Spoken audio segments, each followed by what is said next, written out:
My mother-in-law tried to make me eat cake even though I'm allergic to it at her 25th anniversary party.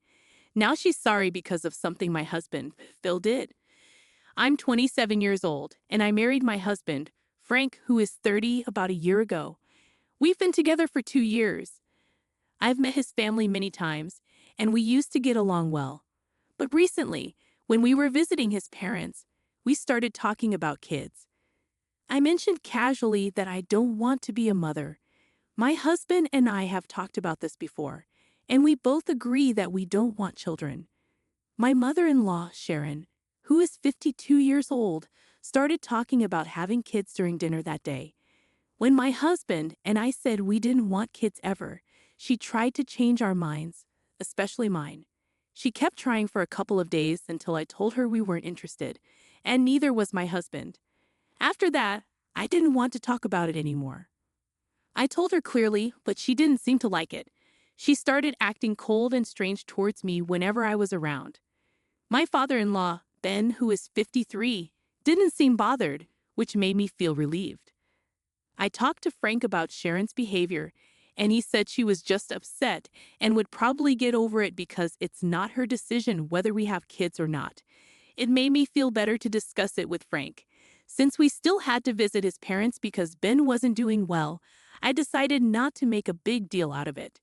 I tried to be polite and friendly with Sharon, even though she wasn't treating me the same way. A few days ago, we went to the 25th wedding anniversary party, which was hosted by Frank's older brother, who is a surgeon. It was a fancy party with lots of guests, including my parents. We were all having fun at the party, even though Sharon was ignoring me. I wasn't too bothered and continued enjoying myself with my husband and parents. Then it was time to cut the cake.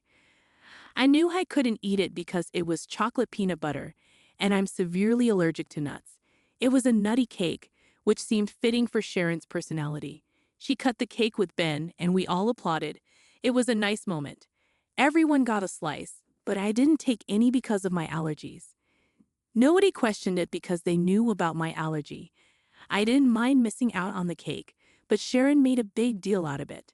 She came over and asked if I was okay. She even offered me a bite of her slice, despite knowing about my allergy. I politely refused, but she kept insisting. I explained again that I couldn't eat it because of my allergy, but she wouldn't listen. She said it wouldn't hurt to have just a tiny bite, but I didn't want to take the risk. After going back and forth for almost a minute, she suddenly said, "Just try a bite," and shoved the cake into my mouth before I could react.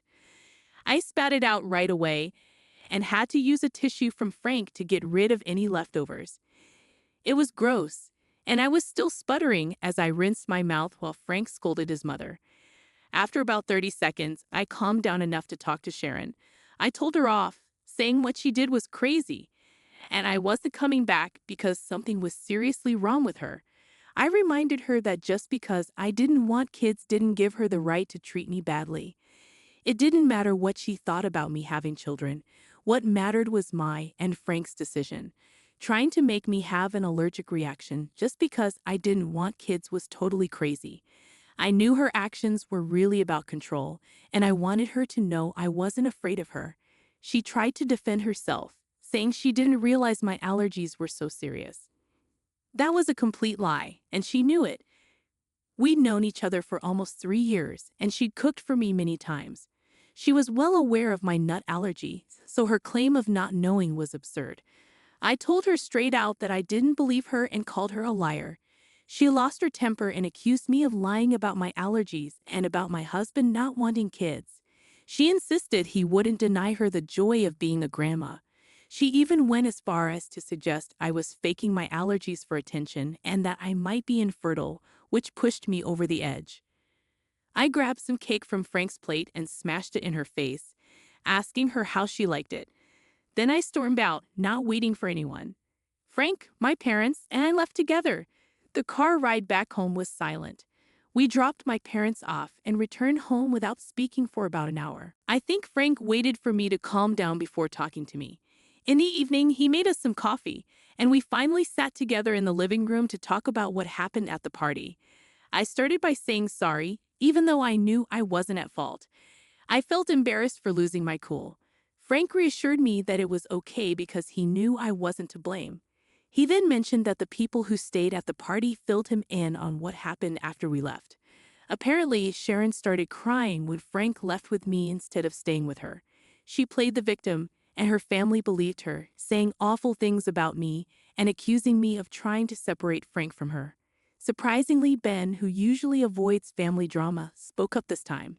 He told Sharon that she had no one to blame but herself because she always wanted things her way and couldn't handle it when others didn't agree with her plans. They had a big argument, and everyone felt awkward waiting while they yelled at each other. Sharon blamed Frank for choosing me over her and said he was being unfair, but Ben stood his ground. They kept arguing until Frank's older brother stepped in and stopped them. After that, everyone went home because the day was ruined.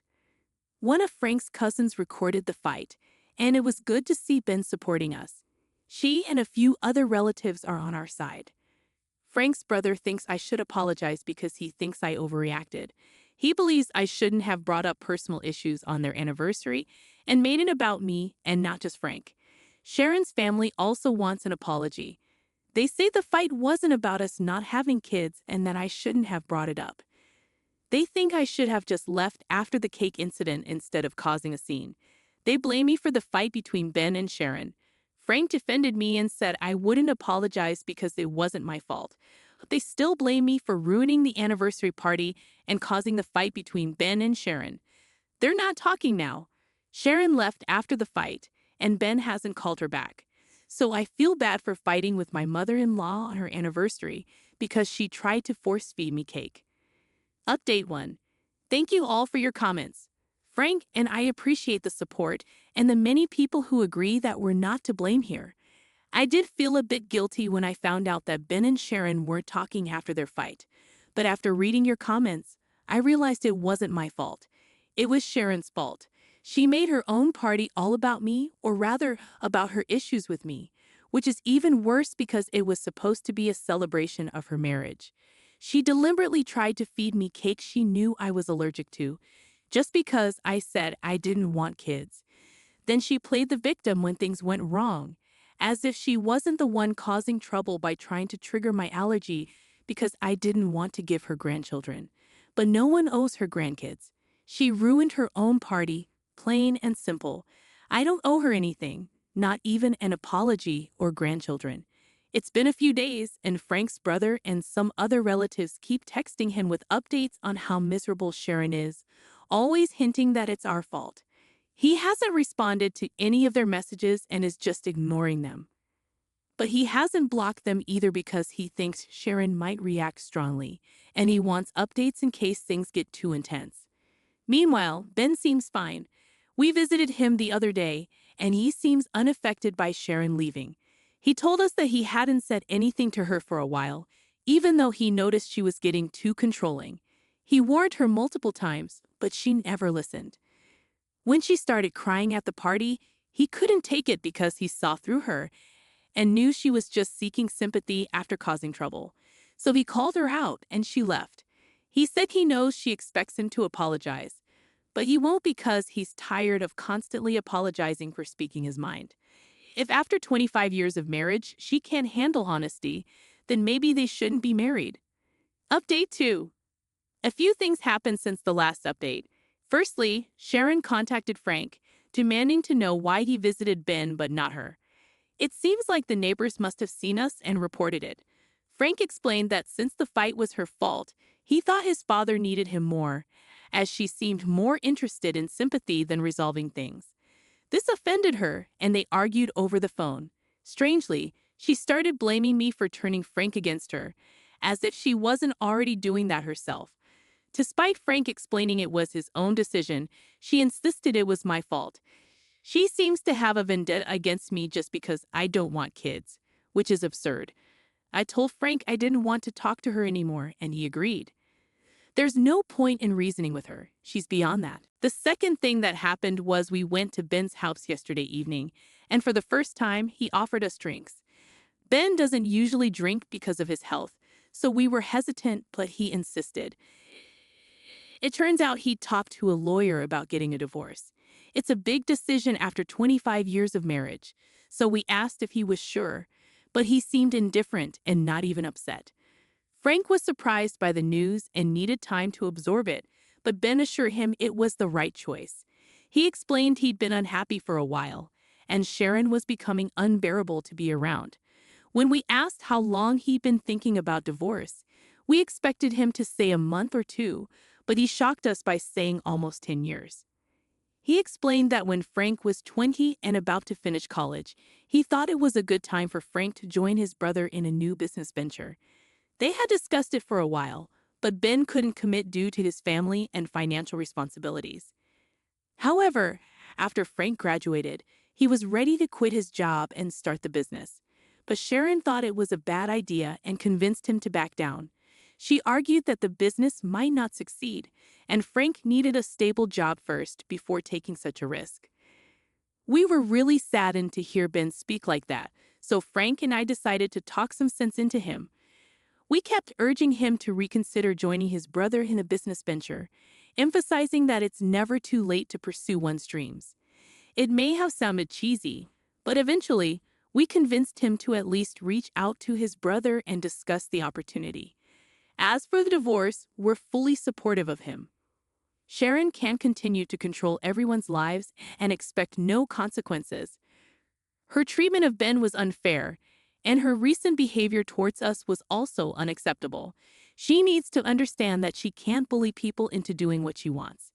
It now makes sense why Ben was so upset when she tried to embarrass us at the party just because we didn't obey her demands. Despite everything, she still tries to portray herself as the victim. I no longer pity her because she's shown she doesn't deserve sympathy. Anyone who supports her delusions is either foolish or seeking drama, and that's all there is to it. Update 3. Today, Ben and his lawyer filed the divorce petition, and Frank was there to support them. He said Ben felt a huge sense of relief, and they went out for drinks to celebrate afterward. I couldn't join them because of work, but I'm glad to hear Ben is finally prioritizing his own happiness. At his age, he deserves to live life on his terms, without constantly worrying about his wife's opinion or his son's feelings. This is one of the reasons I didn't want kids. I don't think I could be selfless enough to always put someone else first, and neither does Frank. Then there are people like Sharon, who are selfish yet choose to have children to control them and prioritize themselves. It's been a few days, and we haven't heard from her yet, so maybe she's taking a break from her victim act, or perhaps she's planning a dramatic comeback, knowing her. I wouldn't be surprised if it's the latter. I just hope whatever she's up to doesn't happen before she gets served with the divorce papers. It'll be awkward if she returns and Ben tells her he wants a divorce. Frank and I have discussed the possibility, and we know she'll be upset either way, but it'll be worse if she does it in person. I'm hoping she stays away a little longer. Update 4.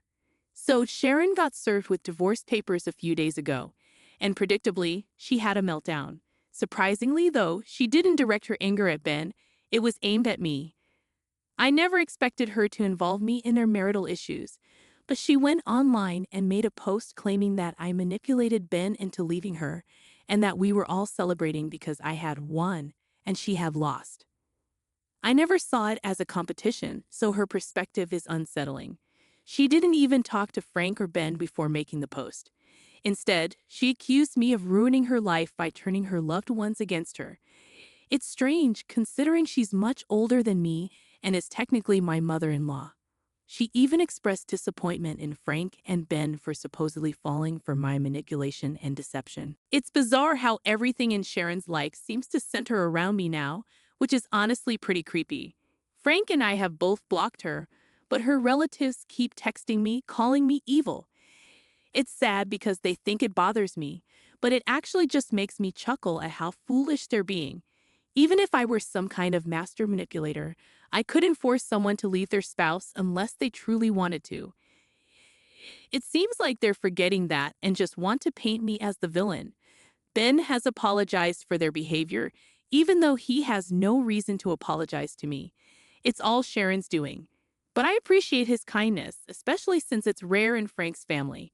Regardless, the divorce is happening, and blaming me won't change that. The sooner Sharon accepts it, the better for her. Frank and I are happy, so if she's miserable because of that, it's her own issue to deal with.